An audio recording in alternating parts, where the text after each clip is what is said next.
Hello ಎಲ್ರಿಗೂ ನಮಸ್ಕಾರ. IPL 2025ಕ್ಕೆ ರಾಜಸ್ಥಾನದ ಸ್ಕ್ವಾಡ್ ಹೇಗಿದೆ, ಹಾಗಾದರೆ ಪ್ಲೇಯಿಂಗ್ 11 ಹೇಗೆ ಆಡಿಸ್ಬೋದು ರಾಜಸ್ಥಾನ್ ತಂಡ ಅಂತ ಈ ವಿಡಿಯೋದಲ್ಲಿ ಪ್ರೊಬೆಬಲ್ ಆಗಿ ಯಾವಾಗ ಆಡಿಸ್ಬೋದು ಅಂತ ಈ ವಿಡಿಯೋದಲ್ಲಿ ನೋಡೋಣ.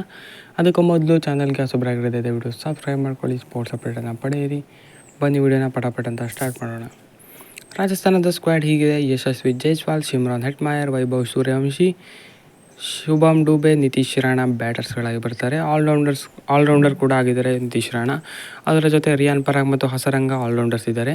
ಸೊ ವಿಕೆಟ್ ಕೀಪರ್ಸ್ ಆಗಿ ಸಂಜು ಸ್ಯಾಮ್ಸನ್, ಧ್ರುವ್ ಜುರೆಲ್ ಮತ್ತು ಕುನಾಲ್ ರಾಥೋರ್ ಇದ್ದಾರೆ.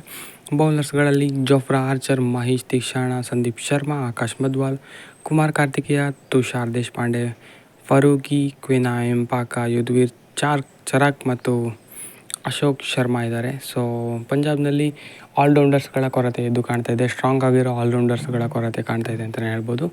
ಸೊ 1-2-3 ಜನ ಇದ್ದಾರೆ, ಆದರೂ ಕೂಡ ಅಷ್ಟೊಂದು ಸ್ಟ್ರಾಂಗ್ ಆಗಿರೋ ಆಲ್ರೌಂಡರ್ಸ್ಗಳು ಕೊರತೆ ಕಾಣ್ತಾ ಇದೆ ಅಂತ ಅನಿಸ್ತಾ ಇದೆ. ಇನ್ನು ಪ್ಲೇಯಿಂಗ್ 11 ಬಗ್ಗೆ ಬರೋದಾದರೆ ಯಶಸ್ವಿ ಜೈಸ್ವಾಲ್ ಮತ್ತು ಸಂಜು ಸ್ಯಾಮ್ಸನ್ ಓಪನ್ ಮಾಡ್ತಾರೆ. ಸಂಜು ಸ್ಯಾಮ್ಸನ್ ಈ ಬಾರಿ ಓಪನಿಂಗ್ ಬರ್ತಾರೆ. ಖಂಡಿತವಾಗ್ಲೂ ಇಂಡಿಯಾ ಟೀಮ್ಗೂ ಕೂಡ ಆಡಿದ್ದಾರೆ. ಓಪನರಲ್ಲಿ ಸಖತ್ತಾಗಿ ಪರ್ಫಾರ್ಮೆನ್ಸ್ ಕೊಟ್ಟಿದ್ದಾರೆ. ಅದಾದ ಬಳಿಕ ಒನ್-ಡೌನ್ನಲ್ಲಿ ನಿತೀಶ್ ರಾಣಾ ಬರ್ತಾರೆ. ಅದಾದ ಬಳಿಕ ರಿಯಾನ್ ಪರಾಗ್, ಧ್ರುವ್ ಜುರೆಲ್, ಶಿಮ್ರಾನ್ ಹೆಟ್ಮಾಯರ್, ವನಿದು ಹಸರಂಗ, ಹಾಗೆಯೇ ಜೋಫ್ರಾ ಆರ್ಚರ್, ತುಷಾರ್ ದೇಶಪಾಂಡೆ, ಮಹೇಶ್ ತೀಕ್ಷಾಣ ಮತ್ತು ಆಕಾಶ್ ಮದ್ವಾಲ್ ಆಡ್ಬೋದು. ಇಂಪ್ಯಾಕ್ಟ್ ಪ್ಲೇಯರ್ನಲ್ಲಿ ಸಂದೀಪ್ ಶರ್ಮಾ ಬರ್ಬೋದು.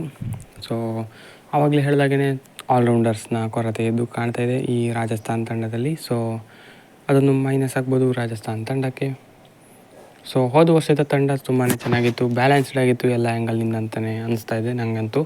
ಸೊ ನಿಮಗೆ ಹೇಗೆ ಅನಿಸ್ತು ಅಂತ ಕಮೆಂಟ್ ಮಾಡಿ ತಿಳಿಸಿ ರಾಜಸ್ಥಾನದ ತಂಡದ ಬಗ್ಗೆ, ಹಾಗೆಯೇ ಅವರು ತಗೊಂಡಿರೋ ಪ್ಲೇಯರ್ಸ್ಗಳ ಬಗ್ಗೆ, ಹಾಗೆಯೇ ಪ್ಲೇಯಿಂಗ್ 11 ರಾಜಸ್ಥಾನದ್ದು ಸ್ಟ್ರಾಂಗೆಸ್ಟ್ ಹೇಗಿರ್ಬೋದು ಅಂತ ಕೂಡ ತಿಳಿಸಿ. ಸೊ ನನ್ನ ಪ್ರಕಾರ ಇದೇ ರಾಜಸ್ಥಾನ್ ರಾಯಲ್ಸ್ದು ಸ್ಟ್ರಾಂಗೆಸ್ಟ್ ಪ್ಲೇಯಿಂಗ್ 11. ಸೊ ಹೇಗೆ ಮಾಡಿದ್ದಾರೆ ಆಪ್ಷನ್ ರಾಜಸ್ಥಾನ್ ಅಂತ ಕಮೆಂಟ್ ಮಾಡಿ. Thank you.